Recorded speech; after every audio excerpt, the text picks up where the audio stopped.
Well, welcome to another edition of Intentional Conversations. On Intentional Conversations, we seek to interview leaders in men's ministries to help men grow spiritually and help leaders and pastors to reach men in today's culture, discussing issues men face every day. It is a program where a men's ministry leader interviews leaders in men's ministry. I am your host, Mike Sallin, and I thank you for joining us. A few weeks ago, I made a presentation to the National Coalition of Ministry to Men organization on one of their bi-monthly conference calls. And the episode is a result of that conversation. My guest reached out to me to discuss some of my presented items. And through this conversation, I invited him to join me on this podcast. And I believe this will be an interesting conversation that he and I will have today. And I hope you will enjoy it and share it with your friends. My guest is Jerry Hancock. Now, Jerry is the executive director of Men in Balance. It's a ministry that has changed lives, saved marriages, and deepened spiritual roots and reconnected men to themselves and their families by bringing a saving balance to their life. Men who have attended their Wolf at Door series, which helps men deal with unemployment and the impact of the economic downturn, find solace that other men are facing similar circumstances. Men in Balance is currently developing a Boys in Balance website and a program to help boys deal with pressures they encounter as they learn to become men in today's society. Jerry is retired and has been married to Emmy for 31 years, and they have two daughters. He is the author of How to Become a Man in Balance, 10 Lessons for Men, and the Best of Men in Balance. So, man, Jerry, since you retired, you have been kind of busy. And just thank you for joining me on the program, man. I appreciate you being here. Yeah, thank you, Mike. Good to be here. I always like to talk about men's issues. That's my passion. Oh yeah, that's mine too. And there's things I love to talk about and help men to understand how to be the men God created them to be. I think all of us struggle with that. Not every man has got the so to speak the answer to all his issues and all his problems. He has to learn from each other, and especially learn what God has to say about men in the Bible. And so it's great to have men like you that can touch men where myself and others cannot. So appreciate it. Well, let me ask you a couple of questions. I always ask my guests a couple of questions as we get started. That's to help us get to know you a little bit better and see what God's speaking into your life to some extent. But one of the questions I have for you is your life verse or your favorite verse or a verse that is so meaningful to you. Maybe it's your anchor verse for the ministry that you're currently in. So what is that verse? Maybe you have a couple of verses. So could you share that with us? Yeah, sure. I'd love to. I think it comes from John 5:8, where Jesus says, I am the vine, you are the branches. When you're joined with me and I with you, the relation is intimate and organic. This is coming from the Message, by the way. The harvest is sure to be abundant. Separated, you can't produce a thing.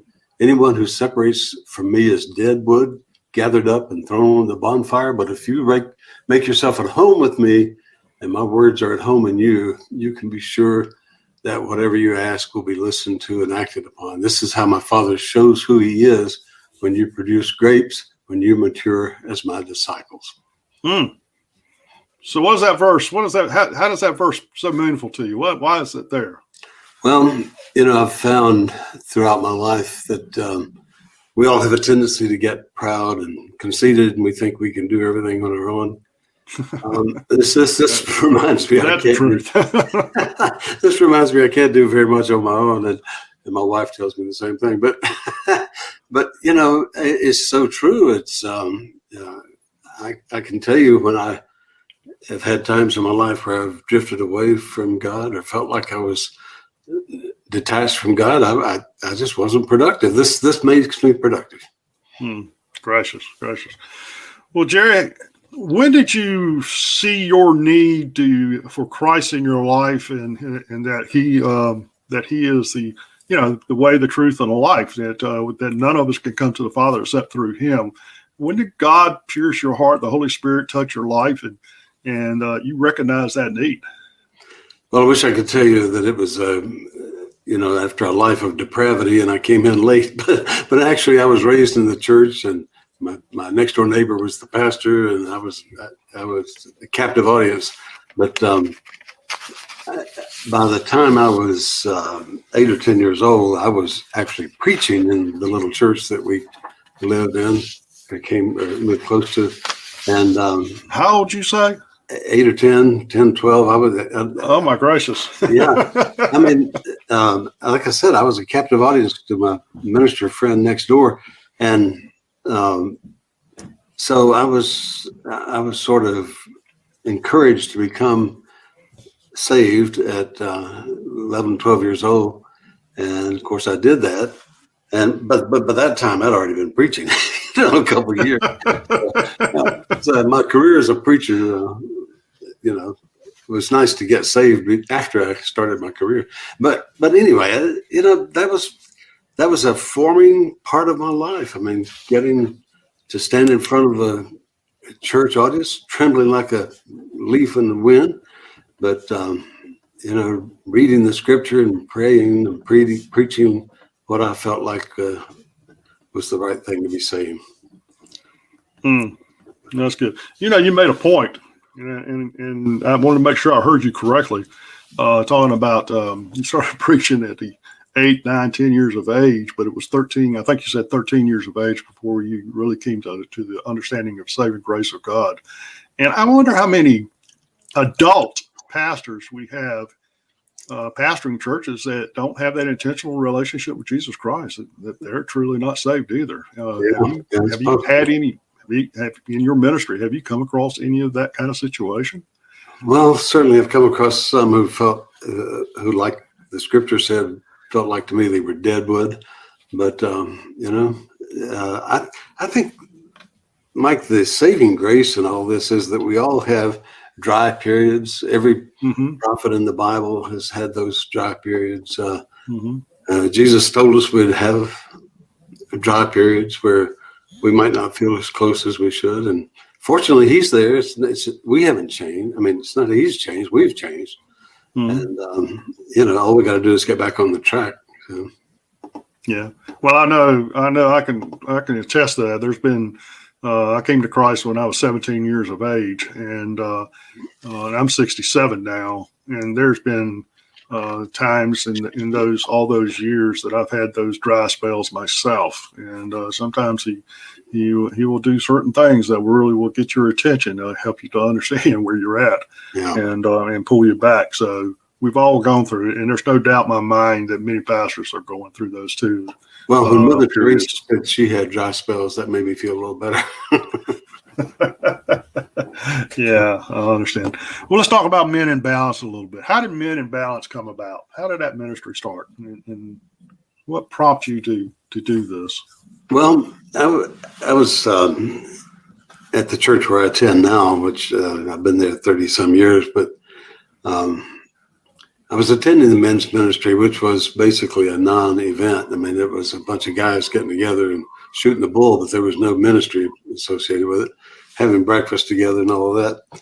But what I noticed was these guys didn't talk about anything substantive. They really made an effort to stay away from anything substantive.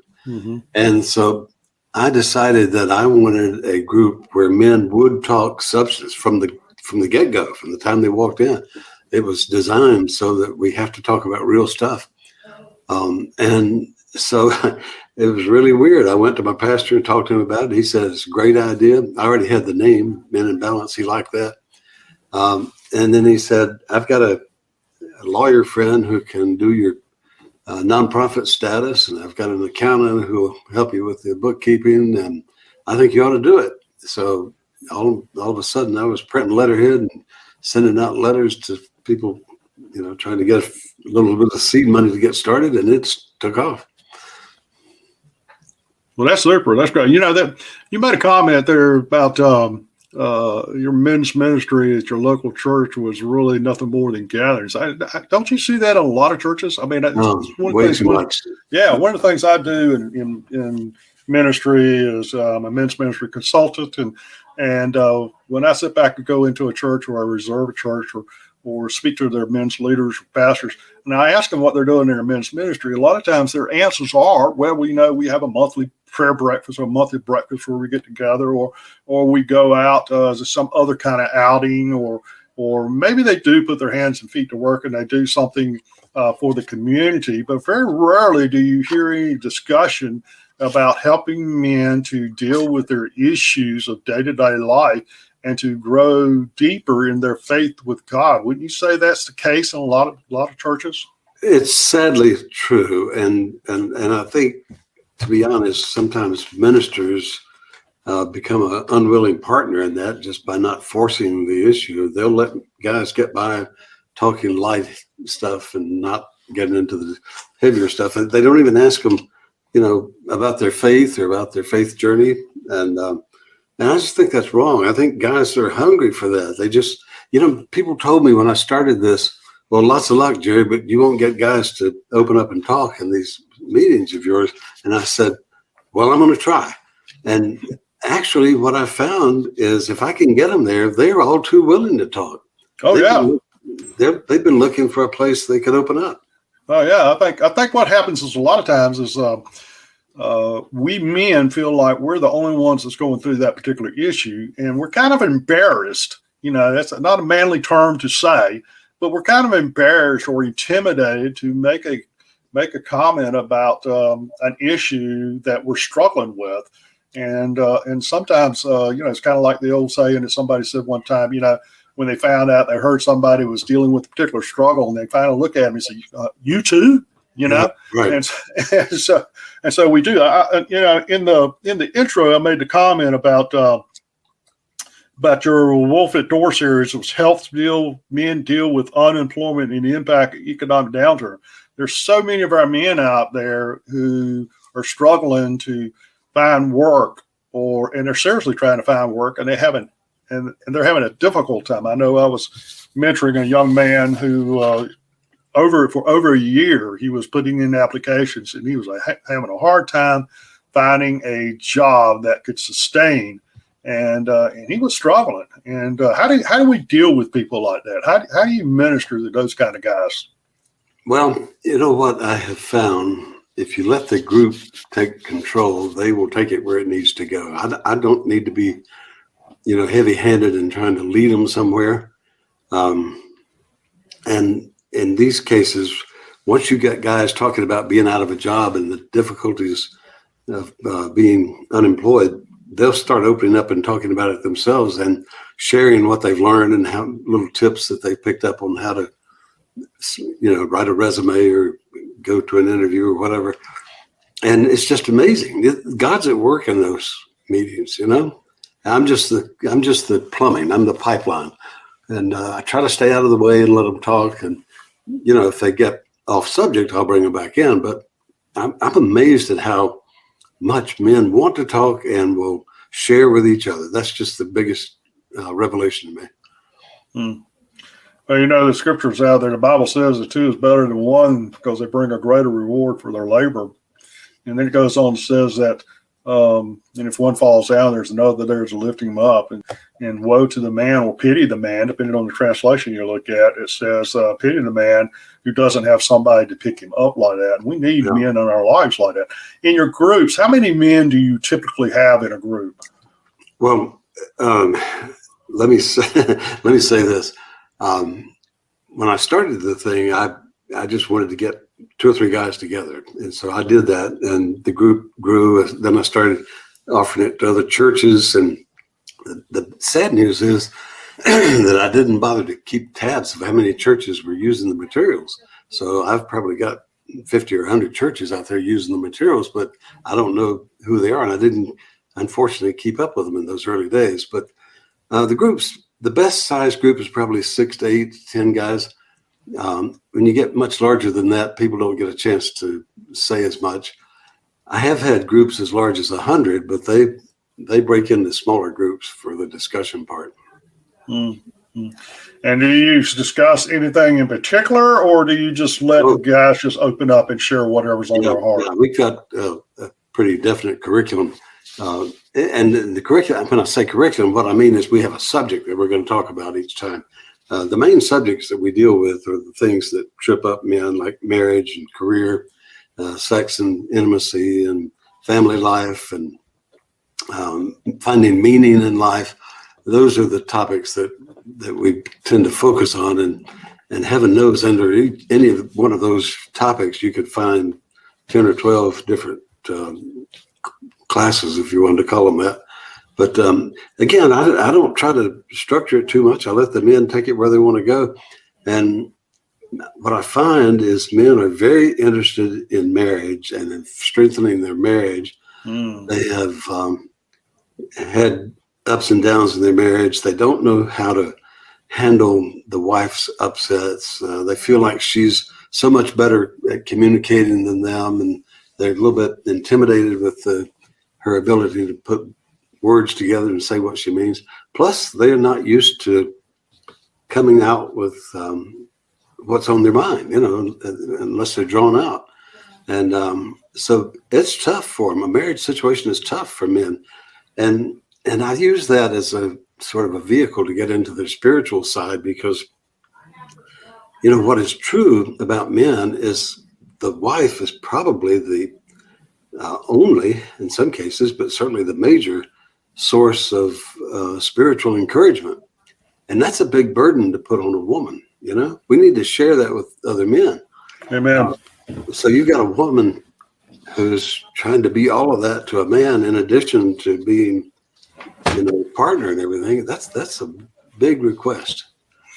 Oh yeah, and I mean that is true, and that's the reason why we men need to have another man in our lives. So somebody there that can help us and walk through us, somebody we could talk to, that could call 2:00 in the morning if we need to, and because let's face it, yeah, you're true in what you say. Our wives can communicate better than we can, and we have a hard time with that sometimes for various reasons.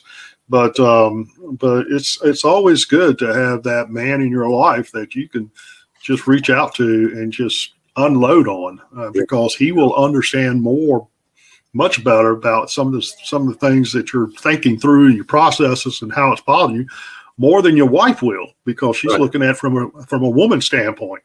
And there's nothing wrong with that. It's just that let's face it, men and women are different. Right. Well, what I learned is that women have sort of a built-in network. You put two women together who haven't met before, and all of a sudden in 10 minutes, they know everything about each other. They're talking over each other. They can't wait to get the next chance to speak. You put two men together for a weekend, and they still don't know much about each other. But I bet you they can tell you what shot they're using when they're out hunting, and what fly they're using on the reel when they're out fishing. They know that kind of stuff real easy. I get that. Here's a little story that happened in one of my sessions, which just blew my mind. This couple, the guy who was in my session, he was saying that he and his wife had been out to dinner the night before with another couple. Actually, they ate dinner at the house with the couple. And so after dinner, the guys sort of drifted out in the garage, and the women got in the kitchen cleaning up and so forth. And on the way home, his wife said, so what'd you guys talk about out there in the garage? So he said, oh, nothing, just usual stuff. And she said, well, did he tell you they're getting a divorce? And he said, no, he didn't mention anything about that. She said, well, that's all we talked about. So it's just the difference in the way men and women come forward with information and share. And I think men are so much poorer for the fact that they don't have natural confidants like that that they can talk to. Oh, yeah, I agree. Well, Jerry, in your goings about the men you've talked to and counseling that you've done, what do you think is, I know you mentioned marriage a minute ago, but what do you think is the biggest issue men struggle with today in today's culture? You know what? I hate to say this because it sounds like I'm putting men down, and I don't mean to do that at all. But I think men are so taught from the time they are toddlers that they've got to be independent and do everything for themselves, that they pretty much get confident that they can do everything for themselves. So when they need help, they don't know where to go. They refuse to go to counseling. They refuse to hear the feedback from their wife. They refuse to hear the feedback from their pastor if they have a session with him. And it's tough. And as a result of that, they wind up with a blind spot about how strong their marriage really is and what issues are really on their wife's mind. And I've had 5 or 6 counseling sessions over the last couple of weeks with guys all of whom said the same thing. My wife left me and I don't understand why. And then I get to drilling down, and of course she's talked to them numerous times about their problems, but they didn't pay attention, and so now she's gone and they don't know what to do. And that's sad, isn't it? I mean, that you don't pick up on the clues enough to be able to keep this marriage together. It is. I know in my career that I was doing before this, I was working in a very high stress atmosphere, and guys were working many hours out of the week. And when I say many hours, I'm talking about like 70, 80 hours every week. And they would always say, I'm doing this for my family. Yeah. And they'll end up missing some key moments, especially of their children's lives. And he wasn't there, but he always looked at it, I'm there providing for him. And then when his wife tells him all of a sudden, I'm leaving you, or their children don't want to have anything to do with him or not have a great relationship with him when they're older, he don't understand it. And I often tell these guys when they come to me and share with me, I said, they don't care about all the stuff. Yeah, they'd like to have it. They're saying I like to have a new this, new that. I said, but what it really boils down to, they're wanting you. They're just wanting you and have that relationship with you. And we miss that so often in helping us to understand that when we were growing up, being mentored and taught like that. I did an interview with Bob Mckillip, who's the coach at Davidson College, who's on a 15-game winning streak, by the way, which is not bad. And he said, people define love as TIME, time. If you give them time, they understand that is love. And he said it's true for your wife and your kids, and for even, casual relationships, how much time you're willing to give. And, somehow we got to get to thinking that work is more important than the time we need to be at home, really sitting down and listening to our wife or trying to comfort her. If I could change anything about the world, I would change that. The way we are conditioned so early on as men to act a certain way and to be tough and, resilient and independent and have all these good qualities like that, but we miss out on the personal stuff. Yeah, and it's interesting that the Bible kind of teaches that, because if you go in the Old Testament and you talk about the sins of the fathers and the sins of everything, it talks about going on into the third and the fourth and generations and carrying it on. And we need to break that chain sometime because, if we sit back and we think about it, a lot of times, whether it's good or bad, whatever the case may say, a lot of time us men, we behave, we raise our families the same way we saw our dads doing it. Yeah. And I'm not saying dads are bad. Don't get me wrong with that, but it's just a process that's been developed, like you said, in the men. This is the way we do it, and that needs to be broken. That needs to be broken and help them to understand themselves as the spiritual leaders of their home, and that they're supposed to be there for their families. Give them that time. When we were talking earlier about the topics that Men in Balance covers, the first one is actually fatherhood. And if I could tell you how many groups I go into, and I've been into some large church groups, and every time I'll ask them the question, how many of you men had a good working relationship with your father? And almost nobody raises their hand. And if I say, how many of you had sort of a troubled relationship or worse with your father, most of them raise their hand. So you're right. That's where it starts. And that sets us on a path that is not going to be helpful. My father died when I was 9 years old. And, if he had lived, I would be a very different person right now. Fortunately, I had a brother-in-law who sort of took me under his wing as a brother and really showed me what being a man was about. And I really appreciate that. Yeah, and you say I got somewhat of a similar story. My dad died when I was 14, and we had a father-son, pretty good father-son relationship. when he was alive, because we did a lot of things together, especially fishing. He was a big fisherman, and he'd always take me fishing. We'd have a great time together. Some of my most finest moments was him waking me up at 4:30, 5 o'clock in the morning so we can go out on the surf and surf fish for several hours and cook breakfast on the beach and all that kind of stuff. That's some great memories I have. Perfect.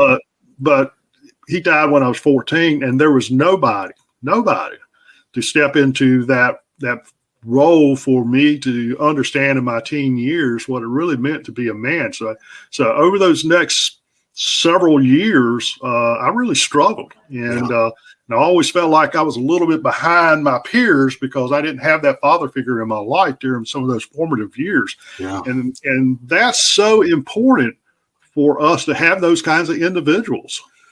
Well, it is important. And, even as a junior high and high school student, at Christmas, when we'd be on vacation from school, we'd come back to school, and I would hear these people saying things about what their father did over Christmas for all of them, and what gifts their father gave them. And I'm thinking, man, do you realize how lucky you are to have a father?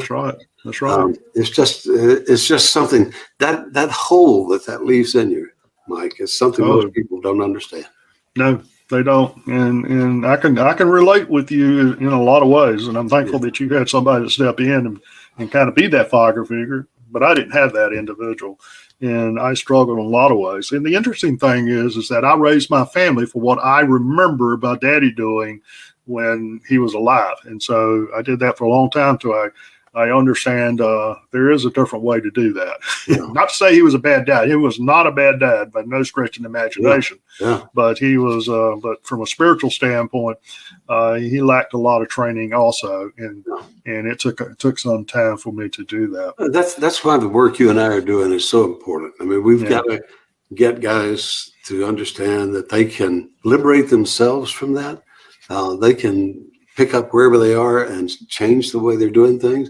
They can become a spiritual partner with their wife and really raise a family the way it should be, et cetera. I mean, there's just so much to be gained. Well, Jerry, when you go into churches and you talk to church leaders, and this was a little bit about my presentation that I did a few weeks ago with the NCMM group, what are some of the things you see churches need to be doing better to reach their men? Well, as I told you, I was so fascinated with your talk because you talked so much about David Murrow's book about Do Men Hate Going to Church? Because right now, I don't find very much at church that men can really relate to. It's even the decor is effeminate. It's all led by women, and for the most part, the topics are female of interest to females.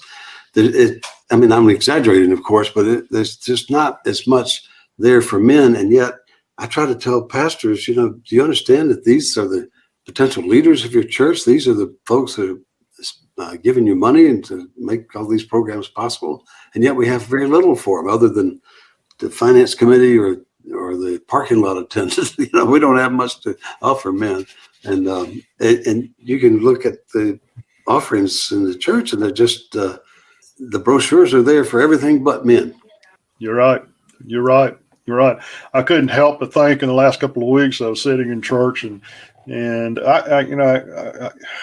I pay attention to a lot of things that's going on these days when I'm sitting in a church somewhere because to see how it would relate or how it would connect with a man.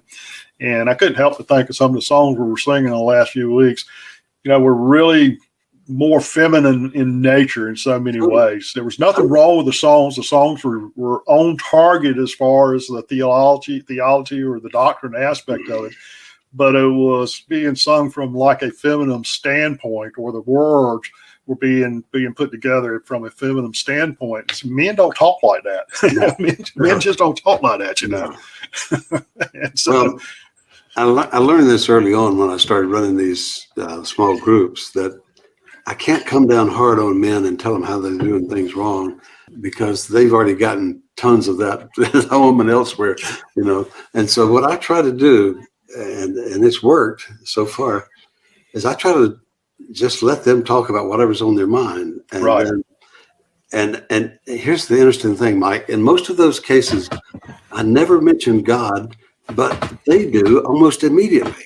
And once they do, then we're on to a conversation about spirituality and the scriptures and everything else. And it's okay to talk about whatever. But I try to be the last one to do that, to give them the chance to bring that up, because they are thinking that. They just haven't had a place where they could, open up and talk about that.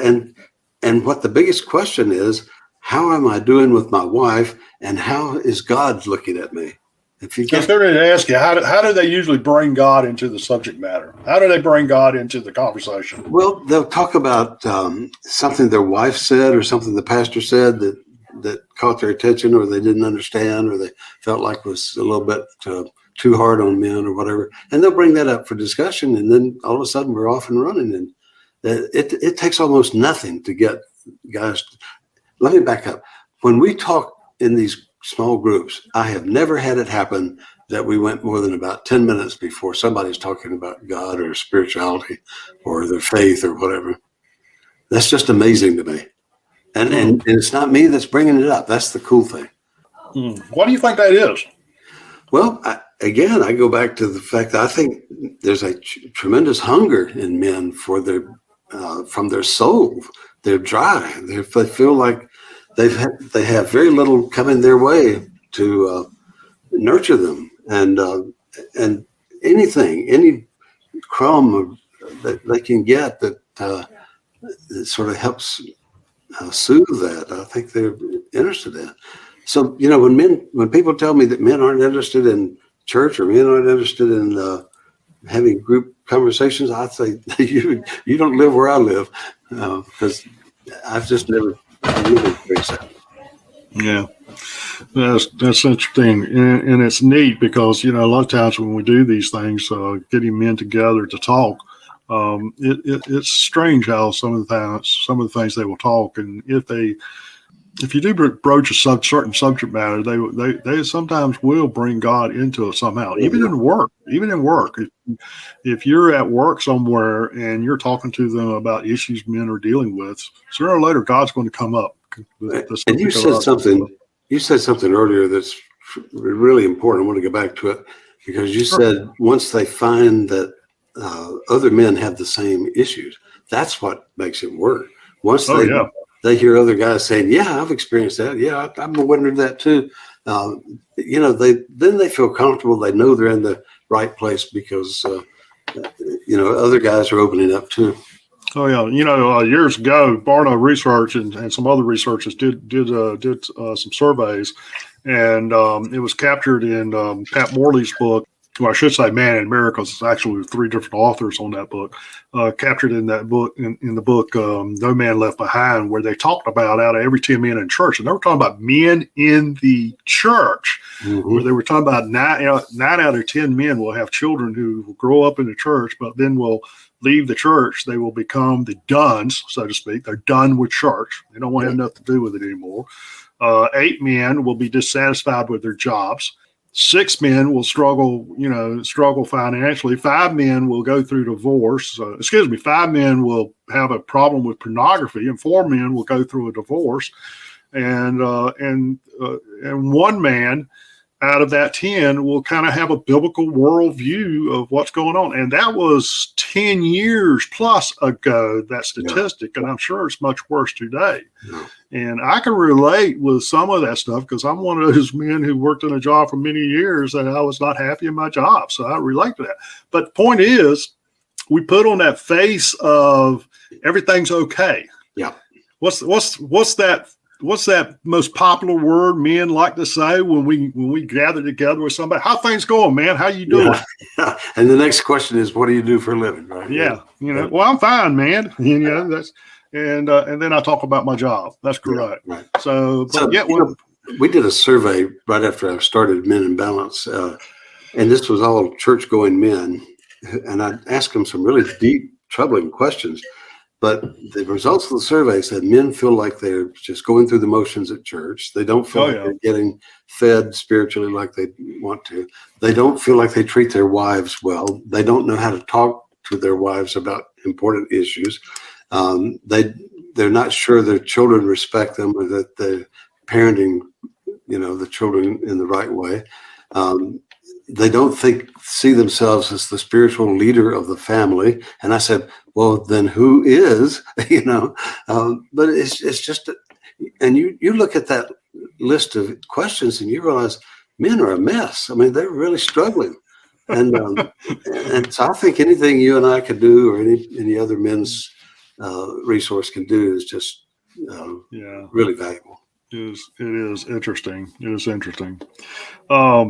Well, Jerry, we're coming up on our time. I can't believe we've been talking as long as we have about the subject, and I don't want to miss anything that you may want to talk about. I know you're an author of several books that we talked about out in your bio. You've got some other things going on.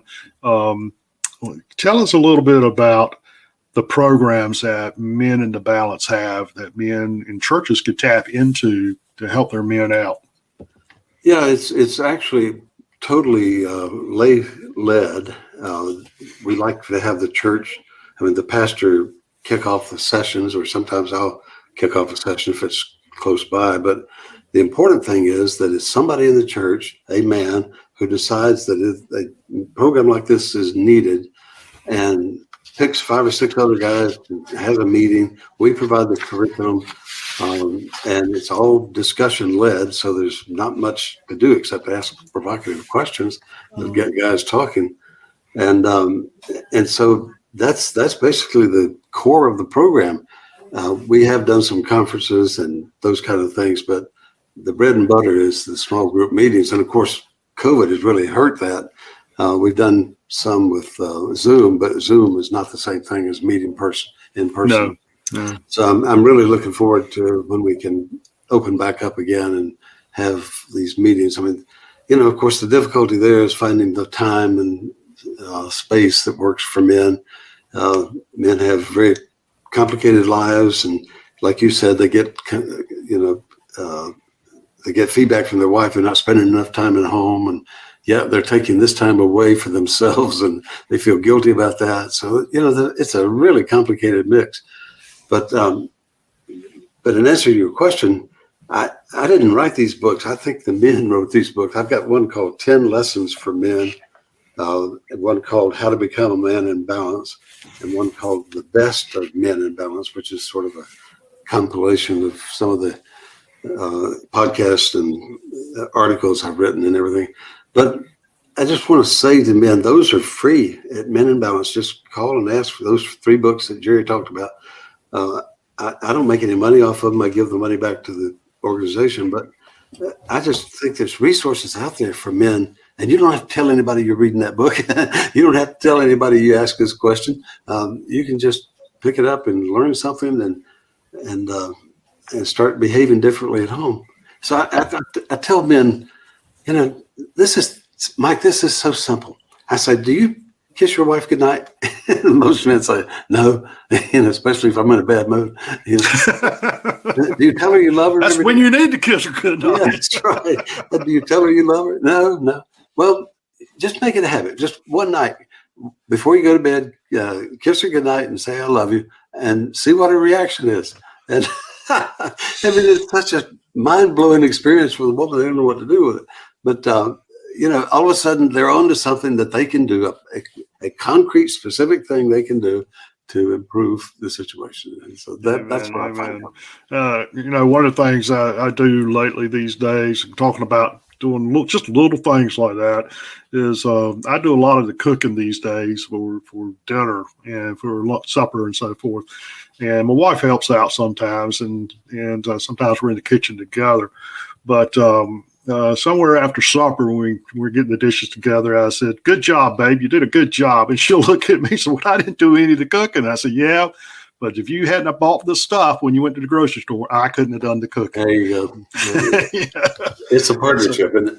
Yeah, it's just those little things sometimes that you need to do, and you're going.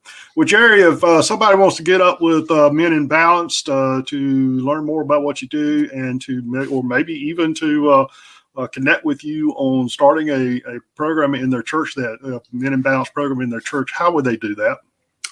Yeah, well, the easy way is to go to the website, meninbalance.org, BALANC.org. You can sign up for the newsletter there. You can sign up for your church to do a group. You can actually get on my calendar. You just click a button and get on my calendar for a conversation, and then we'll talk and determine what you need. And if I don't have it, I'll try to find it for you. But we've got books and articles and tapes and videos and everything on the website that even if you don't do anything but just nose around the website, it'd be helpful. And I feel the same about yours. I mean, just listening to your podcast are really helpful for men. And that's something you can do on the way to work, or, sitting in the shop, working on a project or whatever. It's just, I think there are resources out there that can help all of us men. Oh, there's tons of resources out there. You're absolutely right. That's the reason why this podcast that I do, Intentional Conversations, got started, is to help men know all the resources that are out there that they can connect. And if you go to Men in Balance website, I can tell you right now, as I'm looking at it right now, and if you go to the resource library, there's just a ton of information out there that you can look at dealing with various aspects of a man's life, his marriage, his family life, fatherhood, his career, spirituality, even sex and intimacy. We didn't even get into that aspect of it. And there's just so much of it that you can learn and deal with. And understanding also what it means to be a man. Yeah. What it means to be a man. Can I just say one comment to wrap us up here? If I could say one thing to most men, it is that you don't have to keep doing things the way your daddy did or the way other men have taught you to. There is a whole new way of thinking about marriage and personal lives, and just the fact of being a man that can make a huge difference in your life. Amen. Amen. Well, folks, Jerry, I appreciate you being on the program today. You've shared a lot of information. We had a good conversation, I believe, on some of our own personal lives and how it's affected us to minister to men. And I thank you for what you're doing for the kingdom of God. God is going to greatly reward you that. So, guys out there listening, and maybe even some of your wives that are out there listening to the podcast, go out there to Men in Balance. I know you may be a woman, but go out there. You might be able to find something there that can help your husband out to some degree, point him in the right direction. Go to meninbalance.org and look at, like Jerry said, just kind of check around on the website and see what's there. Or you can reach out to Jerry at meninbalance.org. Just give him a call. Thank you, Jerry, again for being with us today. Enjoyed it, Mike. Thanks for your time. Okay. So as we close the program, I would encourage you to check out my new book, The Call, A Journey into Men's Ministry. It's about my call, actually, about going into men's ministry and how that all came about and the things that I have learned over the years about ministering to men. You can find it on Amazon.com or Barnes & Noble. And once you read the book, I encourage you to leave a review.